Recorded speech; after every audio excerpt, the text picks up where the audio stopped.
Welcome to the TryPod, where we break down the NRL every game, every week from a punting perspective. I'm Jacob Wynn, he's the Podonist. Today we're here to preview round 12. We have a massive show, guys. It is going to be jam-packed. This might be the fastest show we do this season just because we've used every spare second of this day to put together, hopefully, our best show so far. It has resulted in 7 best bets that we're going to share very soon across how many? 5 different matches that we really like in this round. And that's after a couple of poor rounds from us. I feel like after round 9, we clawed our record back. We were 11-12. We were 4-5 on mixed matchups.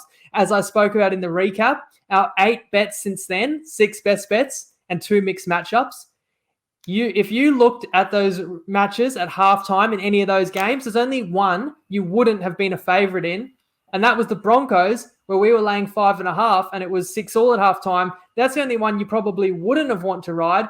That's actually the only one that won. So I look back at the last 2 weeks and I think, I'm not saying we should have won all 8 or 7, but could we have won 5 or 6? Yeah, I think so. And somehow we won 1. So it's kind of feel like if you've got a poker hand and you've got a pretty good hand and you literally get to see the flop and still decide that you want to ride it and then just doesn't work out for you, you know, I hate to come across as sharing excuses, but that's just a burning frustration I've got. But deep down, I know that we've got the ability to find good bets, and 7 of them for you guys to judge. And here they are. We're starting Friday. We're going to go Penrith Panthers over 4.5 tries. It's $1.88 on Ladbrokes and Neds. Next best, $1.80 on Sports Best. Tell us why, Padonis. So the Cowboys put it all on the line last week, and regardless of the result this week, I don't see them losing any admirers. This is still a young team, yet to face any real adversity. And without their leader in Tom Malalau, I think Penrith get it going and put on some points here. Yeah, just think Penrith is going to be just their full strength. They're at home. Last time they played at home, they lost, and they're going to put that right. And I know it's a bit of a free swing for the Cowboys, but I just can't see them. I'd be shocked by anything other than a comprehensive Panthers win. So we're going to play over 4.5 tries there. Next, we've got a game with 2 best bets on the Saturday. The Knights are playing the Warriors at Redcliffe, and we're playing the Knights plus 1.5 in the first half, $1.85 Unibet. Next best would be plus half a point, $1.88, Ladbrokes, Neds, and 365. And we're going to play the Knights plus half a try in the score most tries handicap at $1.85 on Bet365. And simply put, see it as pretty much a 50-50 game. I believe the Knights should win this game, and they'll win it off the back of their forward pack. The Warriors are down 3 of the most important middles in Lodge, Blake, and Josh Curran, while the Knights have returned Barnett, Frizzell, Fitzgibbon just in the last couple of weeks. And simply matches for me when I'm handicapping, they begin with the forward battle. And if the Knights roll their sleeves up here, coming off a disappointing loss and a longer turnaround, they're going to mitigate any other advantages that the Warriors may have, like home advantage or halves, if you want to argue. But I think it's pretty evenly balanced, and where it's not even as the forward pack, and we're taking the Knights as an underdog. For me, that's great value. I'm going to jump straight into the Roosters. We also like Saturday night. Same market as the Knights, plus half a try, $1.80 on Bet365. And play the Sharks team total under 20.5 points, which is $1.90 on Bet365. Similar handicap in that I believe that the away team that is a slight underdog will win the game. I think this is such an important spot for the Roosters. Yes, they're down Radley, but the Sharks are also down Finucane and Ramian. And I just think the spine wins this for the Roosters. I'm going to back Teddy. I'm going to back the halves pairing of Keary and Walker, who have needed time to gel just as much as the new halves pairing of the Sharks. I even will back the Roosters forward pack with Tupanua coming back in there. Lindsay Collins returned a week ago. I just know it's an all-in spot. The Roosters coming off a loss last week, but anybody would have lost to the Panthers. And I back Robinson being the better coach, a match they have to win with a tough run of opponents coming up or they're in the midst of. And we also think it'll be a final style game, which is why we like unders. And if we like unders and the Roosters, we're going to play the Sharks team total under. I'll throw to Padonis to introduce the next best bet, which is on Sunday. The Dogs host the Dragons at Belmore, and our best bet will be plus 2.5 in the first half, which is $1.88 Ladbrokes and Neds. Next best $1.81 on Sportsbet. Yeah, so doggies for me are one of my favourite plays of the round. They're back at Belmore off a 9-day prep, and we've seen what effect these grounds can have and We saw it last week at Leichhardt Oval with the Tigers playing the Bulldogs. I just think it's a really great spot for them. Last week, their preparation was disrupted, as we spoke about, with Barrett leaving and all the issues with Potter coming in late. They had a few outs as well with the flu running through the camp. So this week, off a 9-day prep, Adokar back, Corey Waddell back, is their strongest side that they can field in the park. And even though the Dogs are slightly worse than the Dragons on paper, you give them some home field. The line's too big, so we think it's a kitchen sink spot, and the Dogs can win the game outright. Yeah, and I feel even better about that. If that home advantage is pronounced, it's gonna be reflected in a really strong start in this game. Remember, the Dogs were down 18-0 last match, so I think you get even more emphasis to start strongly.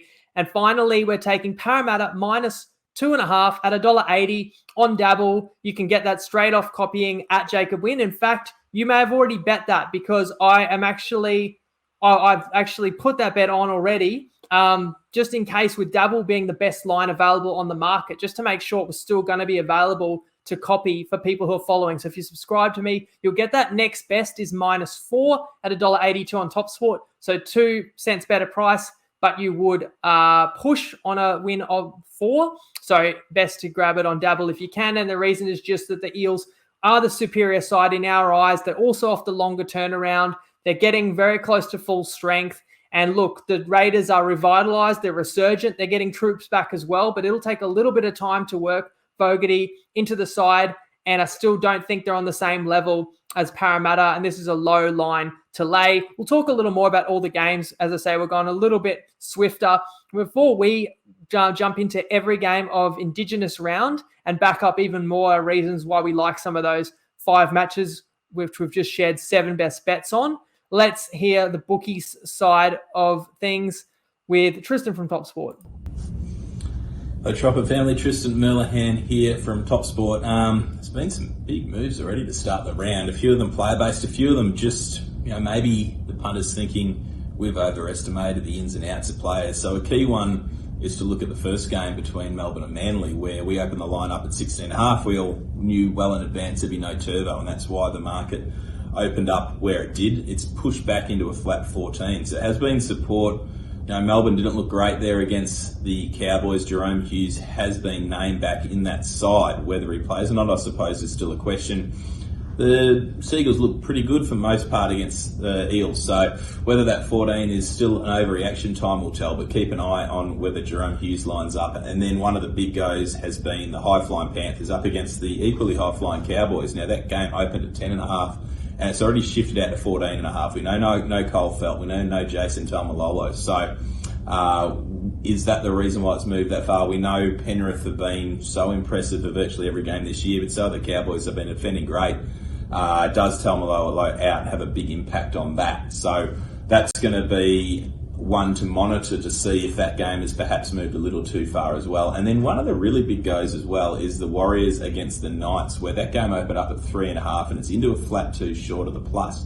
So that's seen heavy support for the Knights in that one to cause, on paper, what would be an upset. So plenty of action. We're still monitoring all the weather. There's still some low totals in a lot of these games. There's still a lot of weather in Sydney, and it seems to have fined up here in Queensland at the moment, but it's been raining non-stop for a week and a half. So whether that changes and it reverts back, time will tell, because it was meant to be raining until the weekend. So keep an eye on all that. There's still a lot of things to try to identify and work out for this round ahead, and looking forward to it, because we know there's going to be some players looking to put some big efforts in trying to get picked for Origin. Thanks, guys. Thanks, Tristan. Great point there that Origin teams will be picked Sunday night. And there are plenty of players that definitely want to have one last big hit out to state their case. And that does factor into my thinking. Didn't kind of tilt me towards any specific best bets, but it definitely played into my thinking where you had some key position players that will be extra focused. But let's talk about the game that Tristan touched on as well. Melbourne Storm, Manly Seagulls, and I've got the line now at 13.5. Depending on where you look. And this is a Melbourne Storm side off back-to-back 30-point defeats. Now, Hughes has been named, although he was named the last 2 weeks, didn't play. Word I've seen today is he got through a captain's run, which moves Harry Grant back to hooker, but there's whispers that he did not get through captain's run. So you've even got to monitor that, and even some Queenslanders will be a little bit nervous to hear that. Brandon Smith to the bench, unless, of course, Grant can't play, and that would have an impact, a significant impact on this line too. Manly lost Turbo, as we all know.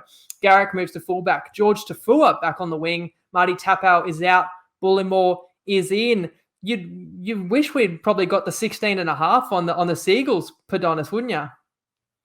Well, I actually prefer the minus 12.5. I was early in the week on the Storm, so I'd actually lean the Storm in this game. And normally when a team loses their star player, and we saw that with Turbo last week, that it does give him a lift with that injured play theory. But I think this time, given that he's out for the entire season, more than likely, I think it's more deflating than anything rather than uplifting. And, of 2 straight losses, we're going to see a much improved version of the Storm. And a lot does hinge on what Hughes can do because he is so vital to their attack. And I can't get there on Melbourne laying the minus 15.5 at the moment because I know that if he doesn't play, this line will be 12.5, and there's a high chance of that. When they initially said he was out for 4 to 5 weeks, so I was surprised he was named last week, and they're running him again this week. Is it more desperate? I'm not too sure. I think Manly defended at their absolute best last week and still conceded 22 to Parramatta, so I could only lean Storm because I don't think Manly can play any better than what they did last week. But there's enough doubt around that and not getting the best of the number to pass the game. Yeah, my instinct was also Melbourne because it is that massive spot for them. They're coming off 2 humbling defeats, but they come back home. It's before Origin. There's that extra importance to bank these wins before several rep players get called away. But the thing is, the line is so steep. And as I said, when I was trying to handicap this game, is Hughes playing or not? It's a different picture in my mind if he's in or out. And now Grant, same thing. And if you play Melbourne now, you take the risk that if Grant or Hughes was to be ruled out in the next 24 hours, the line will decrease. So that's why if I could have got on Manly, I'm surprised the line ever got as high as 16.5, as Tristan said. I'd be happy to be on that now. It's sort of a free roll. If anyone gets ruled out, it's going to be a lower line. And of course, they're not the only key players either. The Storm are missing some key forwards still and some outside backs as well. And Manly, yes, no doubt they drop off without Turbo, but unfortunately for them, they've been without him quite a few games in the last couple of seasons. So it's not a total shock. The issue for me as well is how did Manly rebound off such a deflating and agonizing defeat and the realization that their ultimate goal was to make a grand final this year. It's not going to be achieved if Turbo's out. So I kind of lean to Manly, but just believe in Melbourne way too much to take them on. So moving to Friday, game we've got a best bet in. Panthers hosting the Cowboys. Cowboys 14.5 point underdogs, but we're going to play Penrith over 4.5 tries. So to score 5 or more tries of $1.88. I can't remember the last time the blockbuster of the round was the 6 p.m. Friday slot, while nationally televised will be Broncos Titans. But I guess who could have foreseen the Cowboys being among the top 2 form teams in the NRL? That's what they are. To set the table for this game, we're actually going to get a cameo and a juicy same-game multi-tip from the Axe. I just want to talk about the Cowboys-Penrith game. Oh, this will be a cracker. I'm going to tip Penrith. The main reason being no Tom Ololo, Cole Felt, a couple of experienced players there, so they'll lose that. Although the Cowboys do have some great young talent coming through, especially in their outside backs, as well as Penrith. We've seen that, haven't we, in the last 2 years? So it'll be a cracker of a game. I would love to see Tom Ololo win there. But I'm going to, in our multi, I'm going to have a bit of a multi here. I wouldn't be surprised if the Cowboys led at halftime, but that's a bit of a toss-up. Penrith to win for me, as I said before. I'll go Val Holmes to score a try. Murray Talangi to score a try as well. And the usual for Penrith. Stephen Crichton to score. And a smoky here for you. He'd be a good price too. Liam Martin, the back rower from Penrith. Love his style. He's aggressive. He runs hard. He's a good all-round player. So he's getting better and better, Liam Martin. So have a couple of bucks on that one. As I said before, the half-time, full-time, that might be a bit of a smoky, that one as well. But if you like Penrith both ways, don't be afraid to do that one. But enjoy yourself and look forward to the games this weekend. See you later. The Axe loving his halftime, full-time with the comeback. Following a pod principle, if you like the underdog, better chance for them if they get a good jump, which the Cowboys could, And then it's hard to see anything other than the Panthers just finishing strong right now. They're absolutely relentless. Interesting, he's picked 4 try scorers, all players that are in the origin frame, either wanting to cement their jersey or make a case for their jersey. And if there's a few tries, that'd be good for our bet as well. I totally agree in that it's just such a shame Taumalolo is out. Hess does return to partially cover that. Hammer moving to the wing does also is a pretty good replacement to have on your bench for Felt. And Penrith, well, they don't need any replacements. They have 0 changes yet again. So as I say, it's a shame that we get the top two form sides in the comp. They're going into a fight, and North Queensland doesn't have their biggest weapon. And it's hard to really see them troubling Penrith in this one, isn't it, Padonis? Yeah, I agree with you. And because of all the instant success that Panthers have had over the last 2 seasons, I think it's almost become normal that people expect that dominance each week. And normally that would lead to inflated lines. But coming up against a Cowboys team that is so hot in the eyes of the public, and that couldn't have looked any more impressive last week, then I do think the slight value is on Penrith. And it's hard to say that when you do see a line of 14.5 and they're 2 sides in the top 4. But I think the Cows went all in last week. It was a big occasion up in Townsville, and they did use it as a statement to the rest of the league that they are in this premiership. But away from home now against the Panthers, I think that regardless of the result, they won't lose any admirers. So I think it's almost a free hit for the Cows here, and there's no expectation on them. So I do think that there'll be an emotional letdown after last week. And then this is a young side, don't forget. And JT, their leader, is still out, and Cole Felt's out as well. So it's 2 guys with some pretty key experience. And they haven't had to face much adversity yet this year. When I go and look through the games, they've been leading or tied in the scoreboard for most of their games. So it's going to be a big test for them if they do get behind, how they respond. And this is also their first game away from Queensland this year. So it's the first game traveling to Sydney, which is another factor. I think the conditions are going to favour the Panthers. I can't remember many nights where it's probably been 10 degrees playing conditions, which is what they'll experience on Friday. So I see Penrith being too strong. And if they do jump out to a lead and start to build on that, then they'll put a few points on the board. And we'd like the over 24.5 points or 26.5 points, but we found 4.5 tries, which is a bit better because sometimes Cleary's been a bit missing on his goal kicking. So 5 more tries for the Panthers, and that's our best play. Yeah, even though I reckon Cleary, is a dead-eye kicker, I just feel it's a pretty strong play. I think, either way, you're looking at 5 tries. You're looking at should be around 28 points. So like it either way. Now, I've got a bit of deja vu with what you said there, Padonis, about North Queensland's first ever trip to New South Wales, because I'm sure we'd used that reason against them before. And I do recall a road trip down in Canberra. So technically that's not New South Wales, but they did travel outside of Queensland, and they did pull our pants down in that one as well after Raiders got a good start.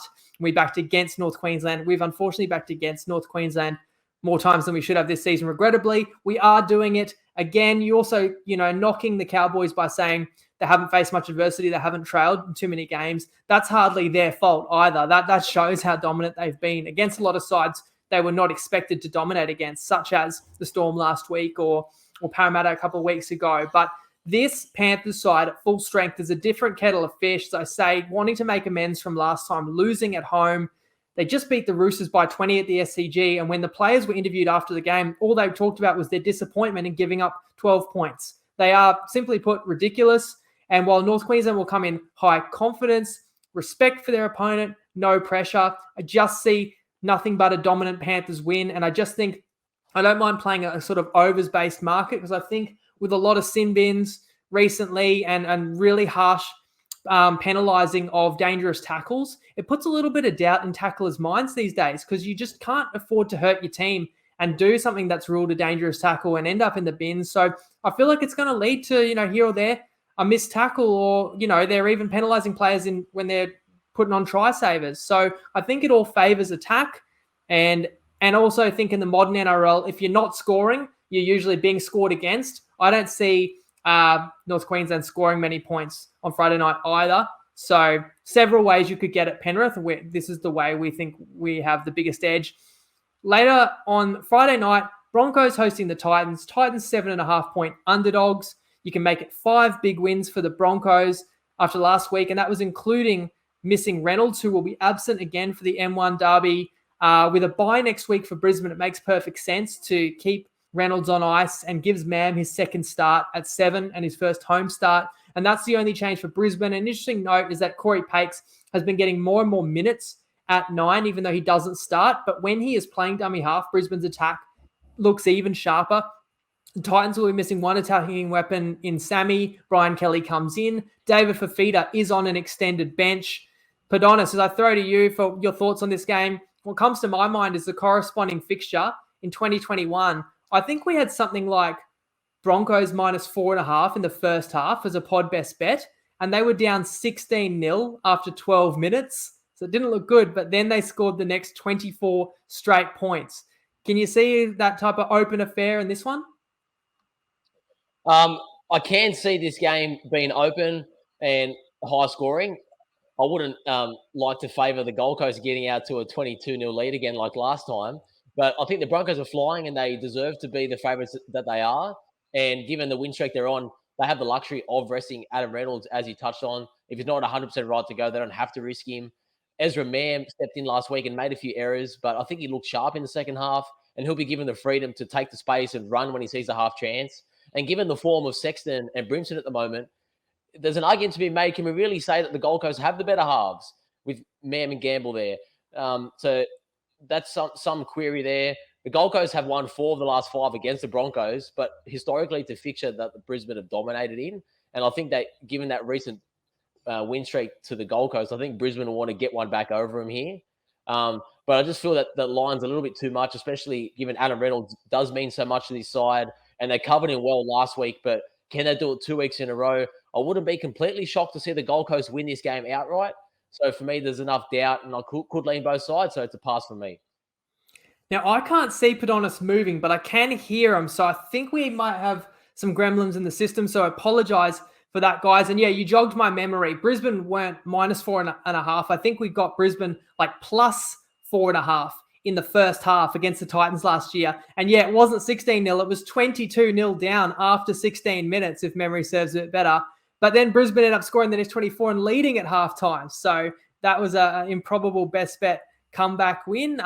And yeah, Brisbane won that game as well, even though Brisbane had a far inferior season to the Titans last year. As we remember, the Titans made the finals. I will not go against Brisbane in this one. They are on an absolute roll. They are dialed in. They have players staking claims for Origin. They've got a home crowd that is just going to be buzzing and enthusiastic. They also have 3 more days preparation than their opponent. So my only hesitation and why we're not playing Brisbane is this feels like the Titans grand final to me. It's a crucial point in their season. They're clinging to life. I feel like if they hadn't got that golden point win at Suncorp a couple weeks ago, they'd almost be dead. But, you know, they play Brisbane. There's no Reynolds. They have a chance. Next week they play the Cowboys. No Origin players. Like they have a chance. So I think the Titans throw the kitchen sink and could give Brisbane a scare. It's just going to keep me off playing the Brisbane handicap. On Saturday, a game we spoke about because we've got these couple of best bets on the Knights, but it's Warriors hosting Knights. Knights 1.5 point underdogs. We're going to play plus 1.5 in the first half on Unibet, and we're going to play plus 0.5 a try on Bet365. So for the Warriors, we know Lodge bailed just before last week. Fanua Blake, serious foot injury. Tavanga is back and he will play prop. Harris Tavita is going to return and play in the halves, and this is in a week where he announced that he's going to take a break from the game and next year when he's off contract. And you've got to respect him for making that call for himself. You've also got to respect Harris Tavita for playing something like an hour of that Melbourne Storm game, a game they lost 70-10 with an injury that's too painful for me to even repeat. For the Knights, we know they lost Bradman Best. Tuala comes in. Clifford gets another chance in the halves, so he is going to partner Milford. Padonis, extra thoughts on this game while we're siding with the Knights? Yeah, so Tristan touched on it at his recap at the top there. The money has come for the Knights, and I do agree, and I think that they are the better team. And I think the travel is offset by the fact that this is in Redcliffe and there's a minimal home field to the Warriors. And off 8 days rest, I do think it's a big spot for the Knights. And the one knock on Knights this year in some of their losses has been the inability of Ponga to really influence these games. And I think he had his best performance of the season last week. And with Origin around the corner, I think he'll continue to get better each week and he'll want to improve on that performance. And the Warriors, to me, are more likely as a side to win in a high-scoring shootout. But I do favour the Knights in a low-scoring grind. They have the better forward pack, as you touched on, which is why we like them in the first half also, given that they can jump out to a lead and sustain that in a low-scoring battle. So I like the Knights as an underdog, and we might even see this flip come kickoff. That's right. And look, I'm wary of the Warriors, and they have got some attacking threats in their spine. Walsh, Harris-Savita, Johnson, Lussick. That's got points in it. We know they've got points in them. We backed them on the mixed matchup last week. They scored 4 tries in 43 minutes in the wet against the Dragons. And somehow, not only was that not enough, but they didn't score any more in the final 37 minutes, as we all know. I still can only play Newcastle here for the forward battle edge that I've already outlined. I know Best is a big out, but to be honest, he wasn't setting the league on fire this year, so they're not losing as much as it might look like on paper. I know it's a new halves combo for the Knights, but that's similar for both sides. They've both got like new combinations to work out in the spines. I don't trust either coach, but I just feel the Knights, push comes to shove, win this game. We're getting them as an underdog in a couple of underdog markets and just have to play it that way. Rabbitohs Tigers is an interesting one. It's at Accord Stadium, and the Tigers are 7.5-point underdogs. Souths could be boosted by some ins. Nichols will be back. Murray is in the reserves. Totola and Milne are both being monitored with concussion. They've said Milne is completely fine. The Tigers are big inclusions as well. Dane Laurie and Luke Brooks. Peachy Madden, therefore, are out. Simpkin is back for little. And Nofaluma also in that concussion protocol. This line was 12.5 last time these sides met, I believe, Padonis, and that was the game Laurie was injured about 4 or 5 weeks ago. So it's 5 points lower because, for one, I suppose the result, the Tigers won that game by a field goal, coupled with South's form and maybe the uncertainty with Cameron Murray. Yeah, the uncertainty for sure, because if Cam Murray was in this 100%, I do think this line would be 10.5. I think that's factored in a bit. And for me, this was the hardest game of the round to really form a strong opinion either way. So we know the Tigers get back a few key players in Brooks and Dane Laurie, and it's their strongest spine that they'll put on the park. And it's on the back of a long turnaround of a thumping of the Bulldogs, so the confidence will be behind the camp. And they did beat South, so they know that they can do it again. But South, on the other hand, are still sitting in 8th just. They can't afford any more slip-ups against these lower teams. And off a loss with potentially Cam Murray back, I do see them getting some revenge over the Tigers. And I could see a scenario where they do steamroll the Tigers. And I can make a case for either side. But I just found it hard to really form a strong opinion. And I believe that, Jacob, you found this hard as well. Yeah, for sure, because the line seems fairly high considering how much Souths have struggled. And we've probably overrated Souths and probably backed them once or twice more than we should have. But I would not back against Souths in this one because it does feel like an all-in match they cannot lose. You've got the revenge factor. You've got the Souths coming off a bad loss. You've got ladder position pressure that they are in the top 8, but they won't be if they lose this one. And if you can't win games like this, you're not going to make the 8. And I think this is a game they've got to be inspired to rediscover something near that defense that helped them surge up the ladder and make a threat towards the premiership last year. And then if they can defend a bit better, points can come off the back of it. But the case for the Tigers is they're off a win, which could actually be a positive. Sometimes you like to bet against a side when they looked good last week, but we've seen teams beat the Dogs and that's propelled them, sides like Brisbane and Canberra, and get the confidence. And then Laurie and Brooks come back into this side. And yeah, the line is quite high to me. It's like the marketplace still respects Souths quite a lot. So I think Souths will win this game. I think the 2 points just have to mean more to the Rabbitohs, but I didn't see great value in it. Whereas the next game, I do think we find value in finding the Roosters as an underdog in this one. I can understand why they're an underdog. It's just in my mind, I believe they're going to win this one. They're 1.5-point underdogs at Shark Park. And, well, it could be a cracker of a game. For the Sharks, they get back Kennedy from suspension. Talakai went off injured last week, so you've got to monitor that. He is named to play, but we'll see. Tupanua back from a head knock, as I mentioned. We've shared our 2 best bets, but again, Roosters plus a half a try in the try handicap and Sharks under 20.5. And Padonis, you didn't weigh in on that yet, although I've also got someone else who's going to weigh on that game first. Hey Dabblers, Robbie Farah here, back again for my Roughie of the Week. No luck last week with the Titans. Let us down with a very poor second half, but back again this week. Had a look at the games and the odds. Yeah, some tight games, but I really like the value of the Roosters this week. Sharks are slight favourites. Roosters paying about $2.10, I think. I think a tough game. I think the Roosters there in an even match can get away with the money. So, my roughie of the week are the Roosters this week to upset the Sharks. Jump on Dabble, have some bets, gamble responsibly, have some fun with your mates on banter, and all the best. See you next week, Dabblers. If you need to join Dabble, the code is TryPod. Follow Robbie, follow the Axe, follow me, follow the Padonis, and Robbie's with us this week. Padonis, give us even more confidence. So when I initially looked at this game, I actually wanted to lean Sharks, and then Jacob twisted my arm on this one to end up favouring the Roosters. And after a deep dive, I do have to agree on balance.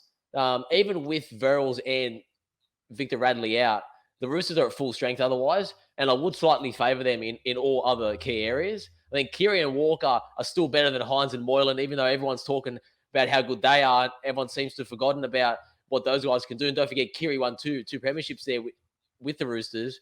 And they do have a tough draw coming up, as we already spoke about. Origin disruption likely just around the corner. So I believe this is a spot where the Roosters really aim up and key into this. And sometimes that added motivation is just enough to get them over the line in what will be a finals type atmosphere and game style. And the Sharks haven't lost yet at Shark Park, so I think that's playing into the narrative a bit here. And let's not forget the Eels were a 3.5-point favourite here as well. And you'd argue that if those sides played again today, the line would probably still be minus 3.5. So I don't see a big difference between the Roosters and the Eels. So the line probably should be similar. And we get the added bonus as well of taking the Roosters now. And if Talakai is ruled out, that'll only strengthen our position on both bets, because one of my key lanes for this game was taking the points under, and I still would play the 40.5 for those people who like it also. And I always like that angle with an ex-coach playing against their former side, because both sides know each other's systems and how they set up. And Robinson would have the advantage over Fitzgibbon just because of that experience and that slight better nous that he does have. And defensively, the Roosters have looked a lot better than what their points conceded metrics show on paper. So I feel that the Roosters are the side, and the game would mean more to them than the Sharks. So I love our two best bets. Yeah, I think you mentioned Parramatta there, and I think Roosters showed that they've turned a corner when they beat Parramatta in a game that meant a lot to both sides. And then last week was just, you're up against Penrith, and Penrith was fully switched on, and nobody's going to look good. So I don't take anything away from the Roosters, but they know they've got to pick up as many wins this portion of the season as possible. They absolutely need to win this game because it doesn't get any easier.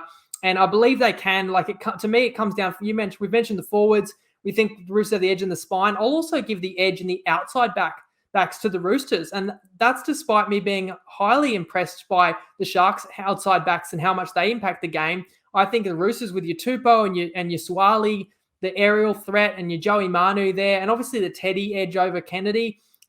These guys can be the difference in the game too, even if the packs and the spines play each other even. Fitzgibbon's worked wonders, but he's still the apprentice to the master here. And give me Robbo in any high leverage game where the Roosters really need to win. And not only do they need the 2 points, but this is a team directly competing for a top 4 spot. So it's like almost a 4-point game. You know, you just don't know in 12 weeks. The result of this game could ultimately be deciding who makes the 4 and who doesn't. As good as Cronulla are, they're a great story. They're building something quite good down in the Shire. I can't see them winning the comp this year, but you guys can call me crazy. But a team like Parramatta, who the Roosters beat 2 weeks ago when Parra was full strength, or the Roosters themselves that I've spruiked as decent odds, double-digit odds to win the comp, I can see them winning the comp. If I'm right, and Padonis agrees with me, if we're right, the Roosters win a game like this, and we're getting them as an underdog. They don't even have to win necessarily. And we're going to build it into the mixed matchup. So we've just come at you with double plays, 2 best bets on the Knights game, 2 best bets on the Roosters game. Let's now combine the Knights and Roosters. And let's go Knights and Roosters to outscore Warriors and Sharks. They're both slight underdogs. So we're going to get $2.55 for that. And you can have a max of $200 on that on TopSport. And the promo code is TryPod, and we've made the case for both sides. So let's move to Sunday because we've got another game with another best bet, and that's the Bulldogs playing at home at Belmore against the Dragons. The line is 4.5 with the Dragons favoured. We're taking the first half line plus 2.5 with the Bulldogs who get back at Okar. He's going to push out Ockenbaugh, so Karaz will keep his spot, which we like. Waddell also back for the Dragons, McCulloch is on the bench after being out several weeks with a thumb injury. Ramsey retains the fullback slot. It's probably his for the season now after a really impressive game last week, and some rumours that Griffin has real issues with Tyrell Sloan. Look, the Dogs had the week from hell last week, which you touched on. So now you've got to think 9 days to prep, and for Potter to actually have a little bit of influence and tweak on this side will be highly beneficial. The Dragons eked out a win, as we know, last week. We bet against them, and we ended up pushing in that game, but it cost us the mixed matchup. I can understand the case some could make that this line looks a bit low, with the Dogs having won only one of their last 10, while St. George has the same number of wins as 8th on the ladder. But for the reasons you've already kind of given, Padona, so on paper, this Dog side's actually matches up pretty well with the Dragons, and it's a great spot to play them, especially with that first half line as well. That's a strong play for me. Yeah, I completely agree. And I love the Dogs this week and think it's a big spot for them. And because they are on a losing streak and they are low on confidence, grabbing the +2.5 in the first half is a big edge for us, because if the Dogs do find themselves down at halftime, then it's more likely the Dragons gain ascendancy and run away with it. And we did touch on the recap how we thought the Dragons' result last week was a bit flawed, and that could play into the line here also, because maybe that'll give them a false sense of where they're actually at, because I still have some question marks over Ramsey at fullback, and you know he's going to be tested here with Burton's boot. And with Addo Carr and Waddell returning, the Dogs are at full strength. And I do like Carraz in the side because he has given them some energy and some youth that was lacking with Ockenball there, because it was getting a bit stale in their outside backs. And I won't take much away from last week because of the limited prep and the disruption they did have with the whole Barrett saga. And so I know it's going to be a much improved effort. And off 9 days to prepare, max effort. Dogs for me are the underdog of the week, and 2.5 is a great edge. Finally, Raiders, Eels in Canberra. Eels 4.5-point favourites, and that's where you get that extra edge playing our best bet -$2.5 on Dabble. And we complete the round with what could be another good one. Nickel Klukstad out for the Raiders, but they get back Croker, and Fogarty could be a massive boost for the Green Machines. Savage starts at fullback. Wonga Blake back on the wing for the Eels. Sivo in the reserves. So their backline stocks are slowly being reinforced. And I already gave our key handicap, but additional reasons we like the Eels put on us. Yeah, so this one's a pretty simple handicap for me. We have a superior side in the Eels with slightly longer prep up against the Canberra side, who has been improved the past few weeks. And I do respect them for their efforts, but they're still a fringe top 8 side at best. And Para have put in some up and down performances this year and sitting at a 7-4 record, which is not where that side should be at. They have matchup advantages across the park. And if you just look at a pure numbers point of view, I had this line at 6.5. So to give out a 2.5 is a phenomenal edge for us. So it's a bet all day of the week. So Eels -2.5 for us. Yeah, and I've liked everything I've seen about the Raiders last couple of weeks. Very deserving winners by 20 points on each occasion. Last week boosted by Whiten returning. This week, Fogarty. The only detraction I could say is short term, you're displacing a halfback that's just won 3 in a row. Obviously, it's because longer term, Jamal Fogarty is your recruit. You want to work him in, but he's not necessarily going to hit the ground running because he's new to the club as well. So he hasn't really played any meaningful games with his teammates. And I also am wary of the fact that the Raiders are revitalized and want to make a charge for the finals. So this isn't really me wanting to bet against the Raiders. What this is about for me is Parramatta is such a complete footy side, in my opinion, and they're ambitious too. They're another side that wants to bank wins for the rep season because they will have a few involved. And I think last week was a kind of perfect result for them. They got that scare. They got that comeback win, which boosts the confidence. They get a long turnaround off it as well. And they will not underestimate this opponent because of Canberra's recent form and because of the location. Just think Parramatta will be up for the challenge, and we're backing them at that low line. And that's why I gave it out even before we started recording, just to make sure people had every opportunity to get on. So when this goes live in about an hour, hopefully you can still play the -$2.5 if not -4 on Toppy. Still a strong play. As we say, I think the line should still be a converted try or above. This is also the jersey giveaway game, so comment who you think will score the final try and the minute that you think they will do so. And there's also going to be a jersey giveaway, thanks to Dabble, in the TryPod group on Saturday for a guess, free to enter guessing competition based around the 3 Super Saturday games. So look out for the TryPod Punters Tips Forum Facebook group. Jump in there on Saturday, Arvo, to have a chop at that. Thanks for joining me. A bit of a hectic pod, but honest, with a few technical difficulties and a busy day, but jam-packed, hopefully with value plays. Let us know if you agree. Let us know what you're backing this weekend. Best of luck to everybody. Whatever you do back, always do it responsibly. We'll see Sunday night for the live recap. Lego.